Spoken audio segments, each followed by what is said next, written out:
Hindi nga kagaya sa ibang kupunan, magiging madali nga po para sa Milwaukee Bucks ang pagpasok nila sa regular season since dalawang lottery team agad ang kanilang makakalaban katulad ng Washington Wizards at Toronto Raptors. Kaya mukhang nangangamoy magkakaroon sila ng 2-0 record sa Eastern Conference. Pero ayon sa naging pahayag ni Giannis Antetokounmpo, though magkakaroon sila ng easy schedule, hindi pa rin masyadong magre-relax. Sisiguraduhin pa rin ng team na ipapanalo nila ang mga laro. Matapang rin naman itong sinabi sa isang interview, hindi katulad nitong nagdaang taon, mas reloaded ngayon ang kanilang lineup. Mas healthy ang lahat, kaya panahon na nga daw para sabihin niya na isang problema ang Milwaukee Bucks sa Eastern Conference at isa sila sa pinaka nakakatakot na mga kalaban ngayong season. Sa madaling salita, magkakaroon si Giannis Antetokounmpo at Milwaukee Bucks ng isang revenge tour mula sa mga pagkatalo nitong nagdaang taon. Sa kabilang banda, since hindi makakapaglaro si LeBron James sa Los Angeles Lakers sa opening game,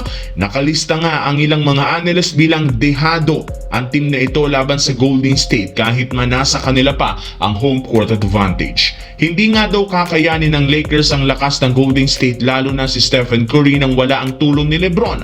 Subalit, may ilang adjustment ang Lakers na ginawa nang wala si LeBron James. In fact, meron silang nakahandang bagong estratehiya upang maagang ma-lockdown o mapabagal ang shooting at opensa ni Stephen Curry. At iyan ang paggamit nila kina Jared Vanderbilt at Marcus Smart bilang main defender ni Stephen Curry. Plano nila itong pagsabayan sa lineup upang hindi sila mahirapan sa gagawing switching ni Stephen Curry. Ang maganda pa kay Smart, bukod sa depensa nito, maaasahan rin siya sa opensa, kaya makakatulong ito kina Luka Doncic at Austin Reeves upang hindi sila madihado agad sa kanilang magiging laro bukas ng umaga, at yan ang ating aabangan